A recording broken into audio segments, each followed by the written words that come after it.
सब लोग ज्वाइन हो गया है? कुछ नहीं, अभी तो नहीं हुआ है।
Good morning, sir.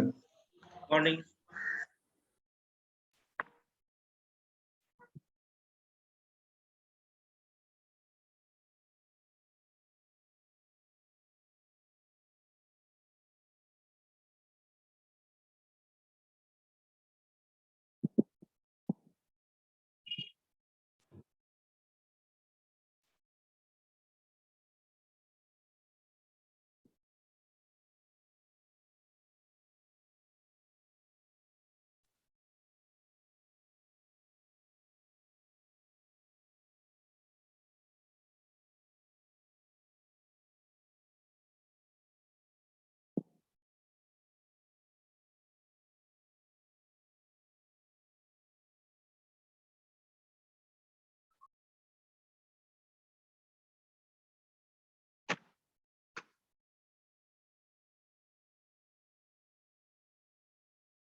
अच्छा, चलो आज की क्लास को स्टार्ट करते हैं। तो हम लोग एग्जाम कैसा गया सबका? ये बोलो पहले।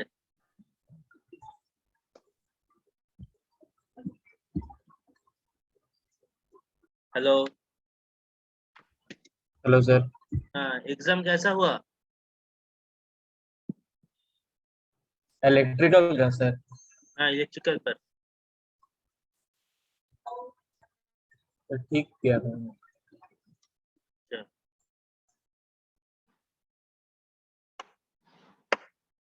अच्छा, ठीक।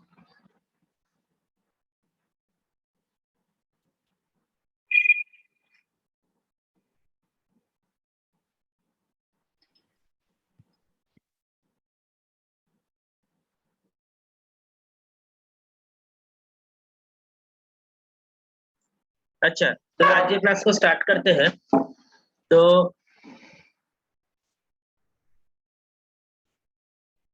आई होप तुम लोग मेरा स्क्रीन देख सकते हो अभी। Yes. Yes, sir. Yes sir.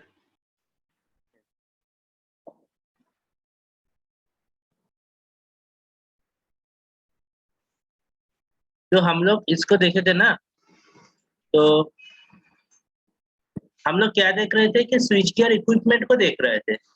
तो यहाँ पे एक चीज आता है स्विच फ्यूज यूनिट। मैंने बोल दिया था क्लास पर, फिर भी एक बार बोलता हूँ यहाँ पर। तो स्विच फ्यूज यूनिट में क्या होता है? Switch fuse is a combined unit which switch fuse unit क्या है? Switch fuse unit. अच्छा, फ्यूज तो हो गया था ना क्लास पर। HSC फ्यूज, सारा फ्यूज तो करा दिए थे क्लास पर, लास्ट क्लास पर।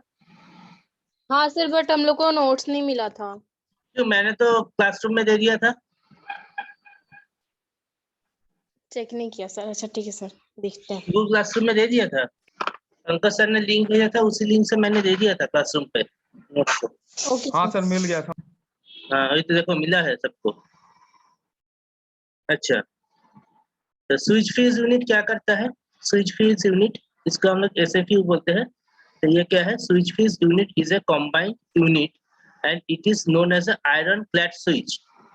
इसका हम क्या बोलेंगे? इसे कंबाइंड यूनिट। कंबाइंड यूनिट का मतलब है यहाँ पे दोनों फ्यूज एंड स्विच दो रहता है। It is known as iron clad switch. इसको हम लोग और किस नाम से जानते हैं? आयरन क्लैड स्विच के नाम से जानते हैं। being made of iron, ये बेसिकली आयरन के ऊपर, आयरन से बना हुआ रहता है। इट मे बी, ये कितना हो सकता है? डबल पोल हो सकता है और controlling single phase line two wire circuits, और triple pole for controlling three phase three wire circuit. तो टू फेज मतलब जो हम लोग के घर में सिंगल फेज लाइन रहता है, जो 230 वोल्टेज का लाइन है, उसका हम लोग बोलते हैं single phase two wire circuit.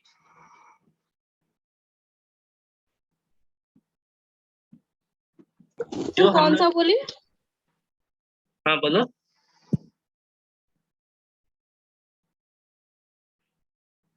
Sir two phase कौन सा बोले? टू फेज हम लोगों का, टू फेज नहीं, basically single phase. Single phase का मतलब एक फेज लाइन रहेगा, एक लाइन रहेगा एंड एक न्यूट्रल रहेगा। जो हम लोग घर में यूज करते हैं ना, जो हम यस लोग घर सर। में यूज करते हैं, एक फेज रहता है, एक न्यूट्रल रहता है। इसका हम लोग बोलते हैं सिंगल फेज सिस्टम। यहाँ पर बेसिकली हम लोगों का जो वोल्टेज लेवल रहता है, यहाँ पर बेसिकली वोल्टेज लेवल 230 रहता है। 230 वोल्ट रहता है यहाँ पर वोल्टेज लेवल, जो हम लोग घर में यूज करते हैं वहाँ पर। हाँ 10 ज्यादा होता है, 10 ज्यादा। हाँ बोलो, क्या बोल रहे हो? हेलो। सर 10 ज्यादा, 10 10, ज्यादा होता है। 10 मतलब सर 230 बोले ना, 220 ऐसे होता है ना मेरे ख्याल 230। में। देखो बेसिकली हम लोग जो रेंज लेते हैं एज ए, हम लोग बेसिकली 220 से 240 तक हम लोग का रेंज है। इसके अंदर का हम लोग यूज करते हैं कि कोई किसी जगह पर 220 भी यूज किया जाता है, 230 भी यूज कर सकते हैं हम लोग, 240 भी यूज कर सकते हैं।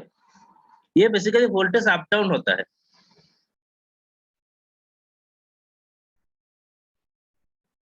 Okay sir. हाँ, वोल्टेज का चेंजेस है। मतलब 240 के ऊपर अगर जाएगा तो मेरा सिस्टम में खराबी आ जाएगा, वो ओवर वोल्टेज हो गया। और 220 के नीचे अगर आएगा तो मेरा सिस्टम लो वोल्टेज में चला जाएगा। तो 220 से 240 तक इसका रेंज रहता है, ये घूमता है। बेसिकली अगर तुम लोग चेक करोगे ना पूरा हर टाइम पर, तो देखोगे मल्टीमीटर लगा के अगर चेक करोगे, कॉलेज में आके अगर चेक करोगे, मशीन लैब के अंदर जाके, या तुम लोग का जो बेसिक लैब है बेसिक लैब में, तो देखोगे कि हमेशा 220 नहीं रहता है, ये 230 नहीं रहता है, ये अप डाउन करता है। कभी 220 रहता है, 226 रहता है, 230 चला जाता है, कभी कभी 240 भी आता है। ऐसा रेंज है। तो हम लोग यहाँ पर सिंगल फेज के लिए हम लोग यूज करेंगे टू वायर सर्किट के लिए। टू वायर सर्किट बेसिकली इसको टू वायर सर्किट बोला जाता है सिंगल फेज को। एंड जो थ्री फेज सिस्टम है मेरा, यहाँ पे थ्री वायर सर्किट और triple pole with neutral link for controlling three phase four wire circuit. Three phase four wire का मतलब मेरा तीनों फेज रहेगा, तीनों फेज जाएगा, आर वाई बी करके तीनों फेज रहेगा, एंड इसके साथ रहेगा न्यूट्रल। न्यूट्रल दोनों में कॉमन रहेगा। इसका हम लोग बोलते हैं three phase four wire circuit. मतलब तो इसको हम लोग three phase four wire circuit बोलते हैं। और यहाँ पर बेसिकली जो स्विच का नाम है जो टू फेज के लिए यूज किया जाता है, डबल पोल स्विच, इसको हम लोग बोलते हैं DPIC, double pole iron clad switch. यहाँ पे देखो लिखा हुआ है डबल पोल आयरन क्लैड, ये इसका फुल फॉर्म है। DPIC का full form double pole iron clad, इसको हम लोग DPIC बोलते हैं। एंड जो ट्रिपल पोल के लिए आएगा, तीन फेज के लिए जो रहता है उसको बोलते हैं triple pole iron clad TPIC switch. And जो four triple pole with neutral के लिए जो रहेगा उसको हम लोग बोलते हैं TPNIC, triple pole neutral iron clad switch.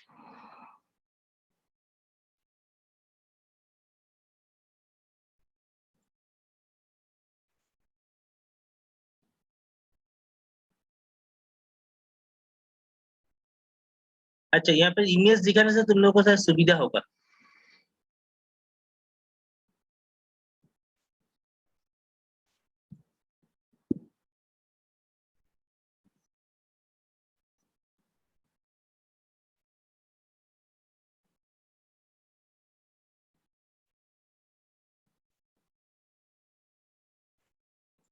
देखो,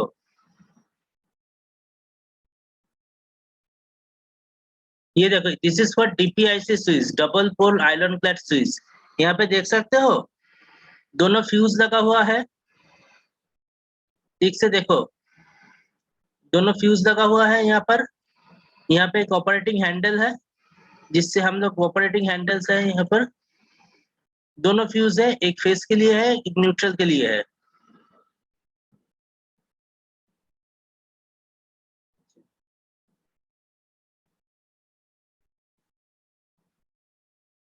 यहाँ पे है ऑपरेटिंग हैंडल है बाहर, ये है ऑपरेटिंग हैंडल, अंदर है डिस्कनेक्टिंग लिंक, इसको हम लोग डिस्कनेक्टिंग लिंक बोलते हैं, इस डिवाइस को डिस्कनेक्टिंग लिंक। अच्छा, ये है मेरा आउटर कवर ये मेटल का रहेगा, इसके ऊपर एक रबर की पैडिंग रहता है फॉर इंसुलेशन पर्पस, एक रबर की पैडिंग रहता है, एंड रबर रिंग्स रहता है ये यहाँ के ऊपर। बेसिकली रबर रिंग्स जो होता है वो जाके मेरे फ्यूज के ऊपर लगता है, क्योंकि अगर किसी भी कारण इसको मेरे को खोलना पड़े उस टाइम में शॉर्ट नहीं हो, इसलिए यहाँ पर रबर रिंग्स रहता है। क्योंकि ये मेटल का है ना, अगर यहाँ पे शॉर्ट सर्किट हो जाता है तो पूरा सिस्टम के ऊपर से करंट बहने लगेगा। यहाँ पे porcelain insulation and rubber insulation provide किया जाता है। अच्छा, अंदर तो यहाँ पर फ्यूजेस है और टू सर्किट डबल पोल के लिए दोनों फ्यूज रहेगा, एंड TPIC के लिए तीन फेज फ्यूज रहेगा, तीनों फेज के लिए 1 2 3 तीनों फेज रहेगा। ये तो है आउटर फ्रेम जो मेटल है, एंड क्रॉस लिंक्स, ये क्रॉसिंग लिंक्स ये बेसिकली इसको अटैच करने के लिए रहता है, इस ढक्कन को ऊपर डाल के हम लोग बंद कर देते हैं। देखो, समझ में आया? हेलो, यहाँ पर कोई क्वेश्चन है तो बोलो। हेलो हेलो, यस सर आया। आवाज क्लियर आ रहा है तो मेरा आवाज?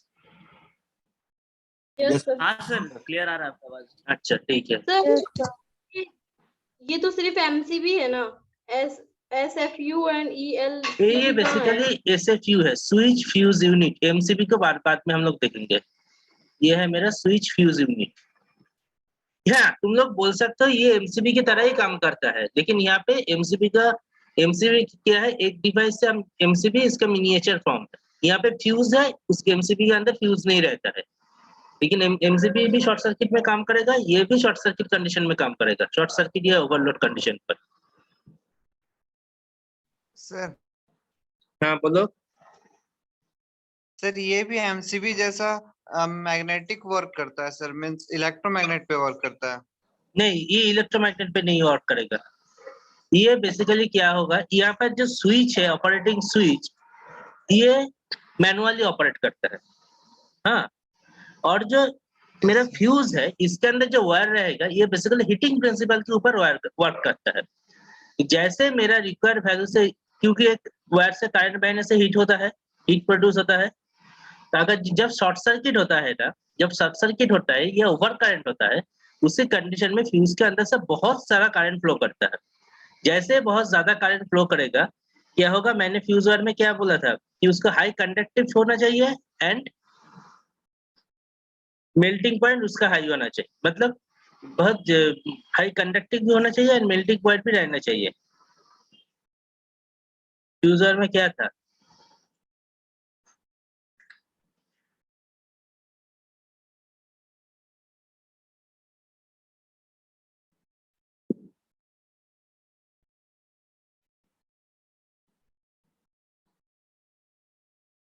क्या ये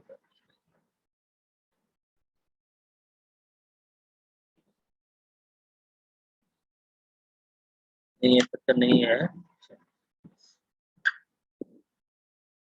तो बेसिकली क्या होता है, फ्यूज को बहुत जल्दी गलना चाहिए। अगर हाई टेम्परेचर होता है तो उसी टेम्परेचर में उसको मेल्ट कर जाना चाहिए। तो ये बेसिकली हीटिंग प्रिंसिपल के ऊपर काम करता है। जैसे करंट फ्लो करता है वायर के अंदर, फ्यूज वायर के अंदर से हीट जनरेट होता है एंड उसी हीट के कारण मेरा सिस्टम ब्रेक कर जाता है। अदरवाइज उसी टाइम में जो हम लोग का डिस्कनेक्टेड लिंक है, स्विच जो है, जो disconnected link and operating hand, ये बेसिकली ऑन पोजीशन में ही रहता है, ये ऑफ नहीं हो जाता है। एमसीबी में क्या होता है, ऑपरेटिंग सिस्टम ऑफ हो जाता है ऑटोमेटिकली, यहाँ पे ऑफ नहीं होगा, ये भी ऑन ही रह जाएगा। तो जब हम लोग इसको रिपेयर करने जाएंगे उस टाइम में इसको ऑफ करके इसको बाहर निकल के इसको ठीक करेंगे। और एक चीज है, यहाँ पे एक लॉकिंग रहता है, इंटरलॉकिंग। जब ये सिस्टम ऑन रहता है, हैंडल जब ऊपर रहता है तो ये ऑन रहता है, उसी टाइम में ये जो ढक्कन है, इसका जो आउटर कवर है, इसको कोई भी खोल नहीं सकता है।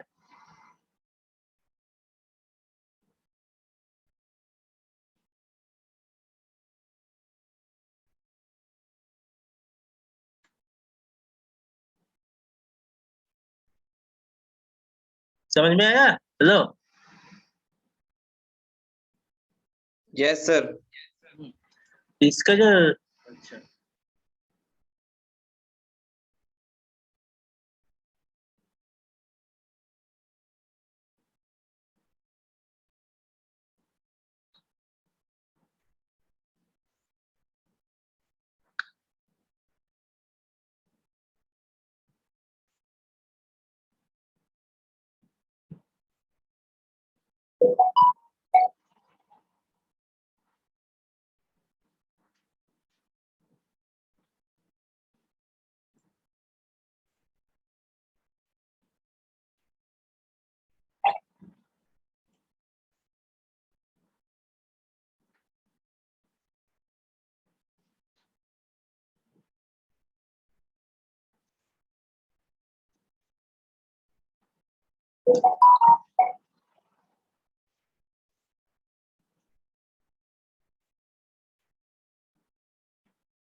अच्छा, सब लोग चैट बॉक्स पे अपना नाम और रोल नंबर है क्या तुम लोगों के पास?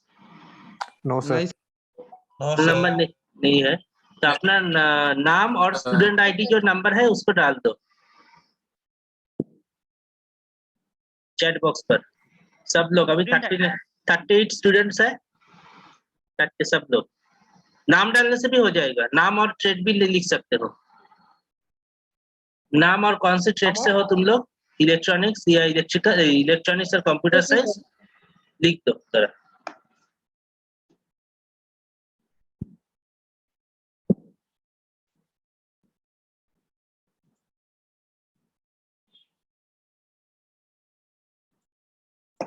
अच्छा,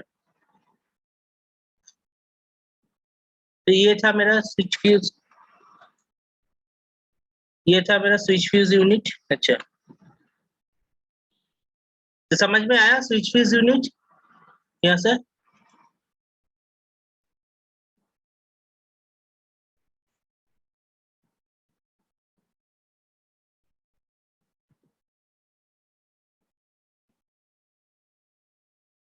ये different types off switch fuse unit का डायग्राम है।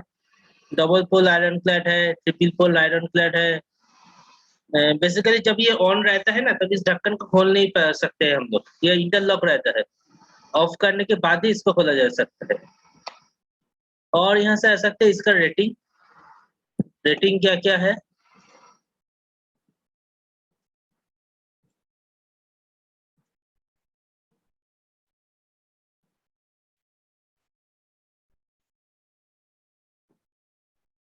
रेटिंग में स्विच फ्यूज यूनिट का रेटिंग क्या है?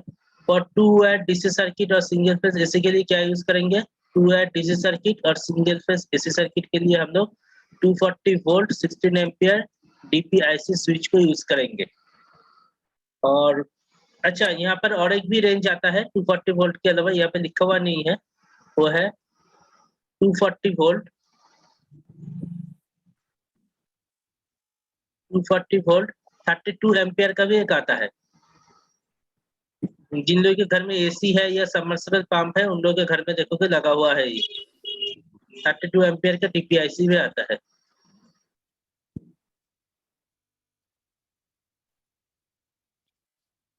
हाँ, तो 16 एम्पियर भी हो सकता है, 32 एम्पियर भी हो सकता है। तो सिंगल फेज में ये दो वेरिएंट ही रहता है। इसके ऊपर अगर जाओगे तो हम लोग का 3 फेज डीसी सर्किट के लिए 3 फेज डीसी सर्किट के लिए 500 वोल्ट तो 32 एम्पियर और 63 100 150 ये डीसी के लिए होगा, डीसी के लिए होगा। Higher ampere for DC to 3 watt DC circuit and for 3 phase balance load circuit जो है वहां पर हम लोग का 415 volt 32 ampere 63 ampere 100 ampere 150 ampere और हायर एम्पियर में इसका हम लोग यूज करते हैं। तो ये रेंज है बेसिकली ये 200 वोल्ट तक 200 एम्पियर तक जाता है। हेलो सर, हाँ, अभी क्वेश्चन अगर है तो बोलो। क्वेश्चन नहीं है सर, मेरा चैट सेंड नहीं हो रहा सर आपको। किसका किसका चैट से नहीं हो रहा है? क्या सर? चैट अगर सेंड नहीं हो रहा है तो मेरे को बंद करके देखना पड़ेगा। किसका हो नहीं रहा था? रुकिए सर, 1 मिनट हम ट्राई करते हैं फिर से, उसके बाद बताते हैं आपको। सभी का तो आ गया है।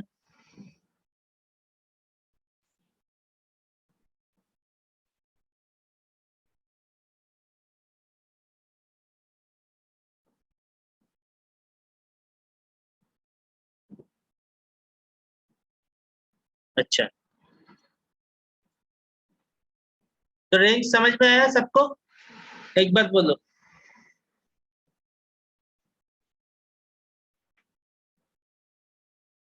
Hello, yes sir. रेंज समझ में आया?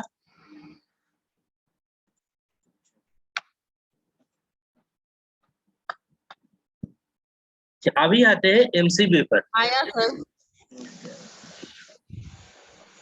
देखो यहाँ पे तुम लोगों के लिए और कुछ इतना सा टफ भी नहीं है, तुम लोगों के लिए आसानी है ये।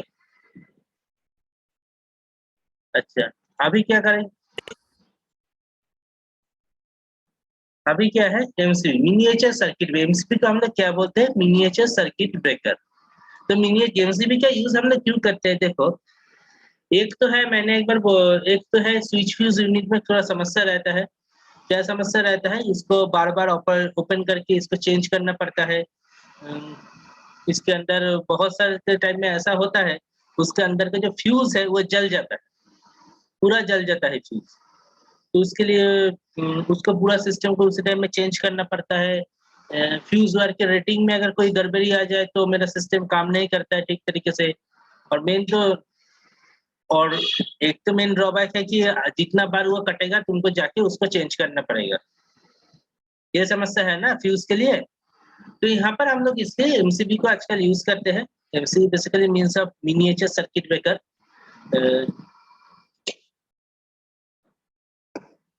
ये क्या है? यहाँ पर देखो, the device which provide a device which provide defined protection definite protection to the wiring installation and sir आपका आवाज कट का है। हेलो,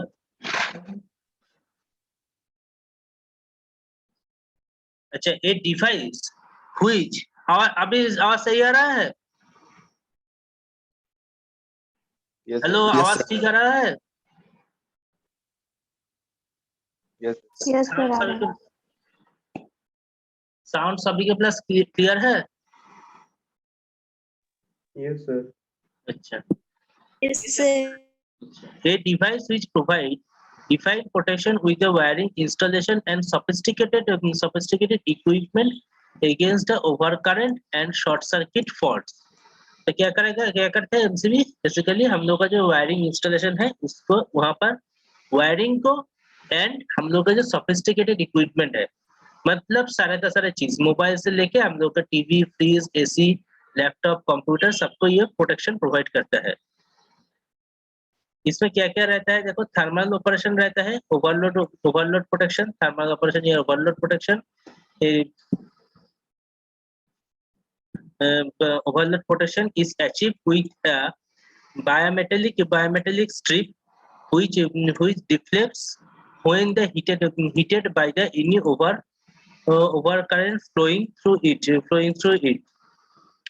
तो क्या है इसमें, इसके अंदर से थर्मल ऑपरेशन या ओवरलोड प्रोटेक्शन होता है। कैसे होता है, इसके अंदर एक बायोमेटेलिक स्ट्रिप रहता है, बायोमेटेलिक स्ट्रिप।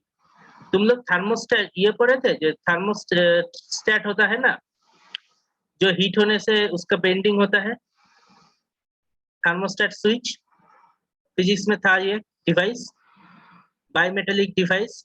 वो अगर हीट होता है तो बेंड हो जाता है। हाँ सर। ऐसा डिवाइस है इसके अंदर।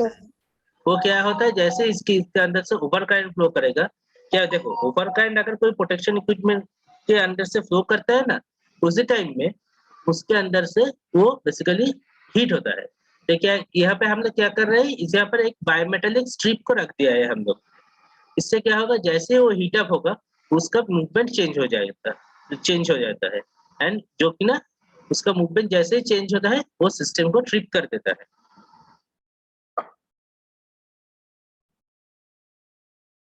In doing so, release the latch mechanism and the causes the contact to be open. तो क्या होता है, जैसे ही हीट होता है इसके अंदर एक लैच मैकेनिज्म रहता है जो कि ना क्या करता है, कॉन्टैक्ट्स को ओपन कर देता है। ये बेसिकली एक लैच मैकेनिज्म के साथ लगा हुआ रहता है। लैच मैकेनिज्म बेसिकली यहाँ पे स्प्रिंग रहता है, उसको प्रेशराइज किया हुआ रहता है, तो उसको क्या करता है, छोड़ देता है, and it is open. Inverse time current characteristic result, that is greater overload or excessive current short time required to operate the MCB. तो यहाँ पर एक इनवर्स टाइम करंट कैरेक्टरिस्टिक्स रहता है, मतलब इसका मतलब है बेसिकली बहुत जल्दी ऑपरेट करता है rather than fuse. Minimum short time में ऑपरेट कर जाता है। कभी कभी देखोगे कि फ्यूज में कोई सेंस नहीं कर पाए, फ्यूज हीटिंग होने से पहले हम लोग का एमसीबी बंद हो जाता है, इसलिए एमसीबी का यूजेस किया जाता है। इसमें रिक्वायर ऑपरेशन टाइम बहुत ज्यादा है, बहुत कम है, बहुत क्विक ही ऑपरेट करता है, और ये दोनों प्रोटेक्शन देगा, ओवर करंट भी प्रोटेक्शन देगा एंड शॉर्ट सर्किट का प्रोटेक्शन भी देगा। समझ में आया बेसिक्स यहाँ से?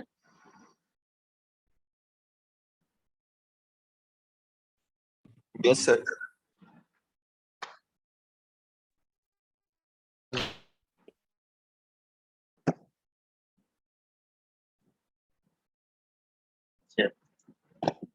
Next is in occurrence of short circuit. अगर शॉर्ट सर्किट होता है, the rising current is energise the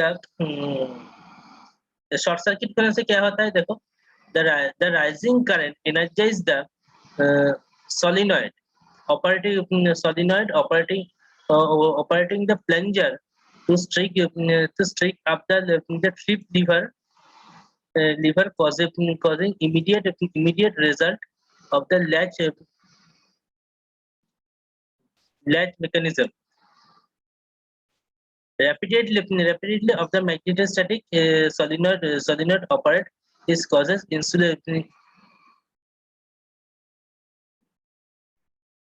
instantaneous operating of the contact. तो क्या होता है, जैसे शॉर्ट सर्किट होता है, राइजिंग करंट जैसे शॉर्ट सर्किट होता है, शॉर्ट सर्किट होने से क्या होता है, बहुत क्विक हम लोगों का राइजिंग करंट राइज कर जाता है। जैसे राइज कर देता है, शॉर्ट सर्किट के लिए अलग चीज रहता है, ये एक बार एक सोलिनॉइड रहता है इसके अंदर, जो कि ना प्लंजर को हिट करता है, प्लंजर को ऑपरेटिंग प्लंजर को हिट करता है एंड इमीडिएटली जो ट्रिप लीवर है उसको ऑपरेट कर देता है एंड लैच मैकेनिज्म उसी टाइम में ऑपरेट करके सिस्टम को बंद कर देता है।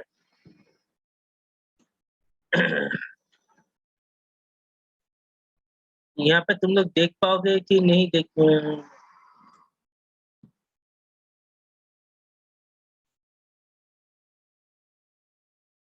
ये है मेरे एमसीबी का पूरा डायग्राम। देखो वो ऊपर से है रहता है हम लोगों का आउटगोइंग टर्मिनल, नीचे से रहता है मेरा इनकमिंग टर्मिनल। ये एक एमसीबी का रूल है, एमसीबी में हमेशा नीचे से लाइन दिया जाता है,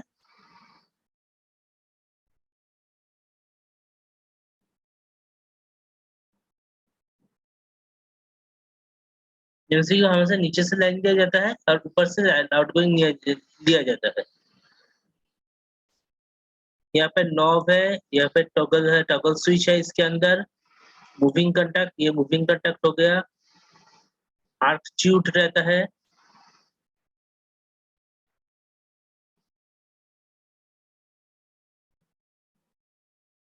एंगुलर वेंट रहता है, आर्क ट्यूटिंग होल्डर है। आर्क ट्यूट का मतलब है इसके अंदर जैसे शॉर्ट सर्किट या ओवर करंट होता है ना, इसके अंदर आर्क क्रिएट हो जाता है।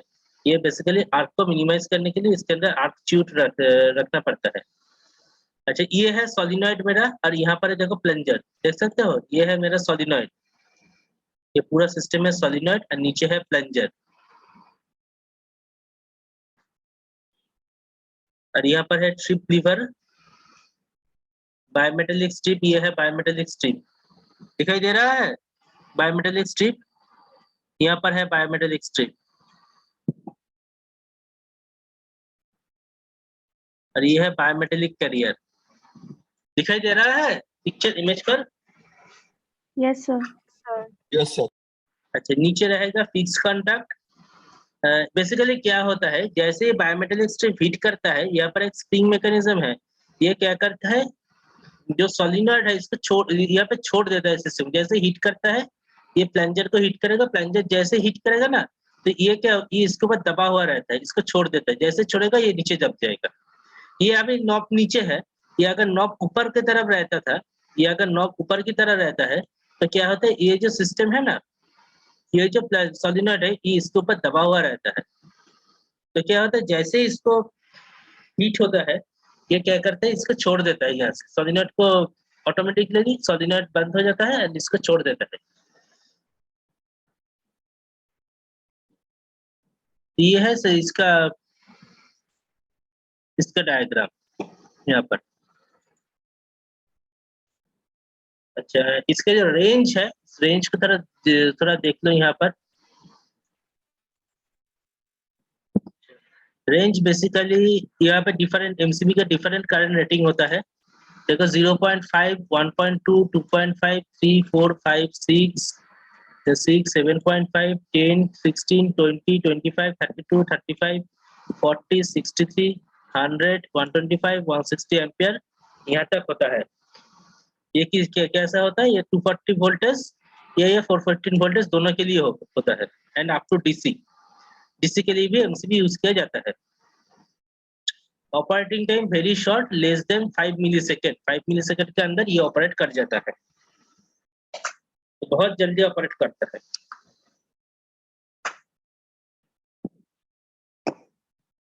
तो ये रेंज का एमसीबी तो मैंने नहीं देखा है, कि किसी ने देखा है क्या?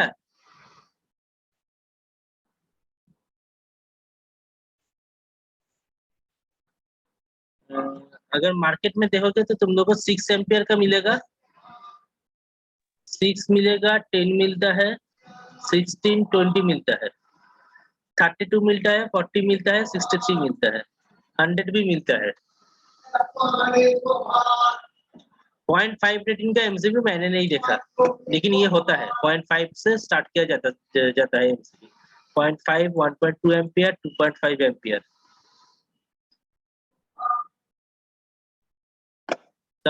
देखा कितने छोटा रेटिंग में होता है MCB? Hello yes sir. Yes, sir. अच्छा ये नोट तो शायद सभी के पास गूगल क्लासरूम में मैंने दे दिया था सभी को। Yes sir. यस सर है तो। तो ये हो गया एमसीबी। और कुछ पूछना है एमसीबी के बारे में? और किसी का कोई क्वेरी है? No sir.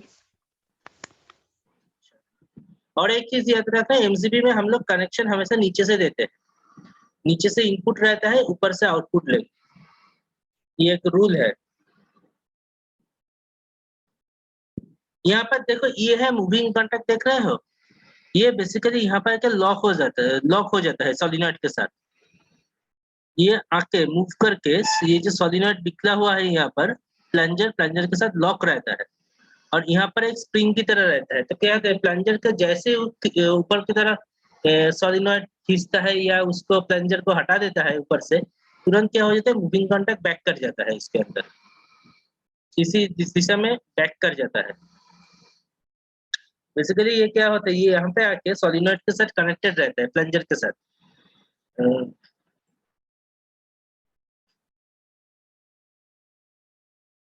बेसिकली ये कैसा बोलता है इसको,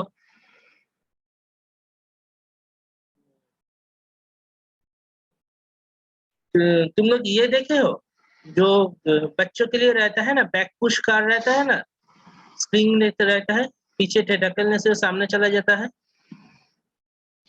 हाँ सर। Yes sir.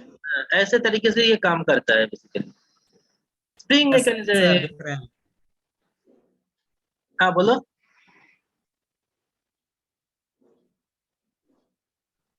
अगर किसी का कोई यहाँ से क्वेश्चन है तो बोलो।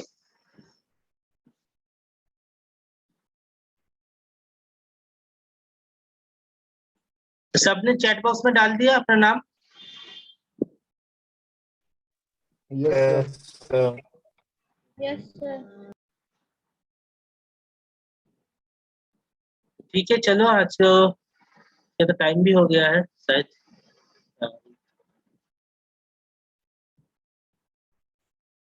तो क्या कर रहे हो सब लोग घर में बैठकर? सर कॉलेज बहुत याद आता है सर। हाँ वो तो खुल जाएगा, 1 महीने के अंदर तो खुल जाएगा। अभी इलेक्शन में वोट तो दे लो, वोट दे दो सब लोग। हाँ सर 18 तो हो गया इस बार, दे सकते हैं वोट। कितना दिन वोट है, इलेक्शन कितना दिन है? पता नहीं सर। 27 तक है सर। फेस कितना है यहाँ पर झारखंड पर?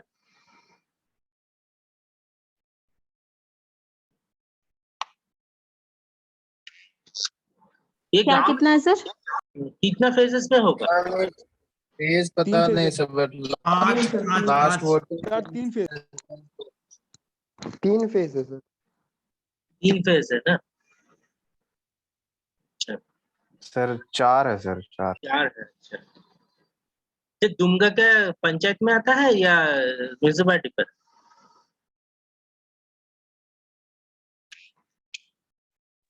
शायद पंचायत। ठीक है, चलो आज की क्लास को यहाँ पर ही एंड करते हैं।